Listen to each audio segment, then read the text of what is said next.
नमस्कार। आप सभी का मेरे YouTube चैनल में स्वागत है। आज डीएलएड द्वितीय वर्ष के टॉपिक शिक्षण सूत्र के ऊपर हम बात करेंगे। उम्मीद करते हैं आप सभी लोग अपने घरों में सुरक्षित और अच्छे से होंगे। पिछले वीडियो में मैंने बात की थी पाठ्यक्रम के बारे में। आज हम बात करेंगे शिक्षण सूत्र। कम्युनिस्ट एवं हार्वर्ड स्पेंसर ने शिक्षण के कुछ सामान्य नियम बताए थे। मैं हिंदी शिक्षण से इसको जोड़ रहा हूँ। ये सामान्य शिक्षण के नियम हैं। शिक्षण चाहे विज्ञान का हो, गणित का हो, हिंदी का हो, समाज का हो, लेकिन हिंदी विषय से संबंधित हम हिंदी शिक्षण की बात करेंगे। तो उन्होंने शिक्षण के कुछ सामान्य नियम बताए थे कि शिक्षण के कुछ सामान्य नियम रहते हैं जिन नियम के आधार पर शिक्षण करवाया जाता है, अर्थात शिक्षण कामयाब होता है। उन सामान्य नियमों को ही शिक्षण के सूत्र कहा जाता है। अर्थात जिन नियमों को ध्यान में रखते हुए एक अध्यापक अपने शिक्षण कार्य को करवाता है उन्हें शिक्षण सूत्र कहा जाता है। तो सबसे पहला शिक्षण सूत्र हमारे पास आता है ज्ञात से अज्ञात की ओर। जब भी हमने छात्र को भाषा सिखानी है तो हमें शुरुआत कक्ष में उस बात से करनी है जो बच्चे को आता है, अर्थात जो उसको ज्ञात है। अब हम कक्षा में गए, हमने बच्चों को पूछा, बच्चों आम खाया है? बच्चों ने नहीं खाया कि जी नहीं। तो आम के बारे में हम नहीं बता सकते, उसके लिए अज्ञात है। बच्चों को बोलेंगे आपने टॉफी खाई है? बोलेंगे हाँ जी। आपने सेब खाया है? बोलेंगे नहीं जी। आपने अच्छू खाया है? बोलेंगे हाँ जी।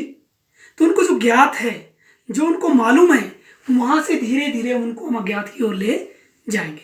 तो ये शिक्षण का पहला नियम है भाषा शिक्षण का, कि जो बच्चों को आता है, जो ज्ञात है, वहां से शुरुआत की जाए और जो उनको नहीं आता है धीरे धीरे उनको बताया जाए। किसी तरह से जैसे बच्चों आछू होते हैं, काफल होते हैं, कीमू होते हैं, उसी तरह से ये भी फल है, जैसे सेब है, आम है, अंगूर है, लीची है। तो इसको कहते हैं ज्ञात से अज्ञात की ओर। दूसरा सूत्र है सरल से कठिन की ओर। अध्यापक जब भी भाषा सिखाने कक्ष में गया तो जटिल भाषा का प्रयोग नहीं करेगा। वो सबसे पहले सरल सी बात करेगा। आपका क्या नाम है? आप के पिताजी का क्या नाम है? यानी कि वो बात जो उसको समझ में आए। धीरे धीरे कहेगा वो आपकी रुचि क्या है। अब रुचि शब्द उसके लिए कठिन है, जटिल है, तो शुरू में नहीं कहेगा जाकर के आपकी रुचि क्या है। धीरे धीरे पहले सरल से शुरू करेगा, फिर धीरे धीरे उसको कठिन भाषा की ओर ले जाएगा, ताकि वो धीरे धीरे भाषा उसको बोझिल ना लगे, मुश्किल ना लगे, उसमें रुचि भी पैदा होती जाए। तो ये नियम दूसरा कहता है सरल से कठिन की ओर। तीसरा नियम है स्थूल से सूक्ष्म की ओर। स्थूल जो आंखों से दिखाई दे। भाषा शिक्षण की शुरुआत जब करनी है तो स्थूल से करनी है। सूक्ष्म जो आंखों से नहीं दिखाई दे। विज्ञान का मैं उदाहरण दे रहा हूं, भाषा का भी मैं उदाहरण दूंगा। बच्चों को अगर पूछा जाए, बच्चों ये कमरे में क्या है? बोलेंगे ये सोफा है। ये क्या है? ये बेड है। ये क्या है? ये चार्ट है। ये स्थूल है, दिख रहा है उनको। अगर कहेंगे बच्चों कमरे में हवा है, तो सूक्ष्म है उनके लिए, उन्होंने नहीं देखी। तो शुरुआत हमने कहां से करनी? स्थूल से सूक्ष्म की ओर। अर्थात जैसे हम मान लीजिए बात करते हैं वर्णमाला की, भाषा उनको सिखानी है, तो उनके लिए अ, आ, ई, उ, ये सब जो है उनके लिए सूक्ष्म है, इसका कोई मतलब नहीं है।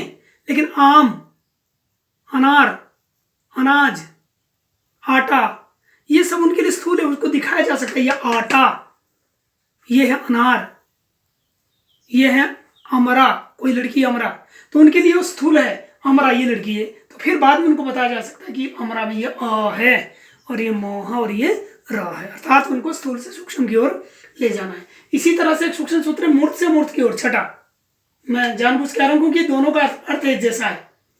मूर्त अर्थात जो स्थूल है, जो दिखाई देता है, अमूर्त जो दिखाई नहीं देता है। तो ये दोनों शिक्षण सूत्र है कि स्थूल से सूक्ष्म की ओर, मूर्त से अमूर्त की ओर। अर्थात जो बच्चों के सामने हैं वहां से शुरुआत करनी है और जो बच्चों के सामने नहीं है वहां की ओर उनको ले जाना है। अगला शिक्षण सूत्र है अनिश्चित से निश्चित की ओर। शुरुआत जब भाषा शिक्षण की करनी है, बच्चा अनिश्चित होता है। एक विधि भी है ब्रेनस्टॉर्मिंग, जिसमें बच्चे को अनिश्चित कर लेते हैं, उसकी जो मान्यता है, उसकी जो धारणाएं हैं, उनको हिला देते हैं। लेकिन उसको वहीं अनिश्चित पे नहीं छोड़ना है, धीरे धीरे उसको निश्चित की ओर ले जाना है। मान लीजिए हमने बच्चे से पूछा कि दही खाई जाती है खाया जाता है, तो बच्चे अनिश्चित हो गए। कोई कहेगा खाई जाती है, कोई कहेगा नहीं दही खाया जाता है, तो बच्चे अनिश्चित हो गए। धीरे धीरे उनको निश्चितता की ओर ले जाना है, उससे वो खलबली मचेगी। हाँ बताओ क्या सही है, बताओ सही वाक्य क्या होगा, दही का लिंग क्या है, दही जो है कैसी है, ये स्त्रीलिंग है या पुल्लिंग है। तो बच्चे अनिश्चित हैं, लेकिन उनको धीरे धीरे अनिश्चित से निश्चित की ओर ले जाना है। बाद में उनको समझाना है कि बच्चों दही शब्द जो है उभयलिंगी है, दही खाई भी जाती है और दही खाया भी जाता है, क्योंकि शब्द उभयलिंगी है। विशेष से सामान्य की ओर, जब बच्चों को भाषा सिखानी है तो ये शिक्षण का एक सूत्र है कि पहले महत्वपूर्ण बातें, विशेष बातें बताई जाएं और उसके बाद धीरे धीरे उसका सामान्यीकरण किया जाए, अर्थात उस नियम को सबके ऊपर लागू किया जाए। मान लीजिए भाषा का नियम है कि जितने भी पुल्लिंग शब्द हैं, अगर वो अकारांत है, जैसे जितने भी पुल्लिंग शब्द आकारांत है, नियम ये है। तो जैसे लड़का आकारांत है, तो उनका बहुवचन जो है लड़के ए हो जाएगा, बाकी सबके सब अभिकारी रहेंगे। तो ये क्या विशेष नियम है। लेकिन धीरे धीरे इसको सामान्य को ले जाएंगे, अर्थात जब हम बहुत सारे उदाहरण ले जाएंगे, उदाहरण देंगे, तो धीरे धीरे इसका सामान्यीकरण कर देंगे और फिर बच्चों को कहेंगे कि बताओ बालक का बहुवचन क्या होगा, तो उनको पता है कि आकारांत नहीं, आकारांत है तो बालक का बालक होगा, अभिकारी है, और साथ में वो पुल्लिंग शब्द हैं। तो इस तरह से धीरे धीरे बच्चों को विशेष सामान्यीकृत भाषा सिखाई जाएगी। विश्लेषण से संश्लेषण की ओर, बच्चों की सीखने की भी एक प्रवृत्ति होती है, मनोवैज्ञानिक प्रवृत्ति होती है। सबसे पहले शिक्षण का जो सूत्र आता है वो विश्लेषण आता है। बच्चा पहले चीर फाड़ करता है, भाषा का भी विश्लेषण करता है। हमने एक वाक्य लिखा, रमा खाना खाती है, उसका विश्लेषण कर देंगे। रमा क्या है, संज्ञा। खाना क्या है, खाती क्या है, खाना कर्म है, खानी खाती क्रिया है सहायक क्रिया है, ये मुख्य क्रिया है। तो पूरे इसका विश्लेषण कर दिया।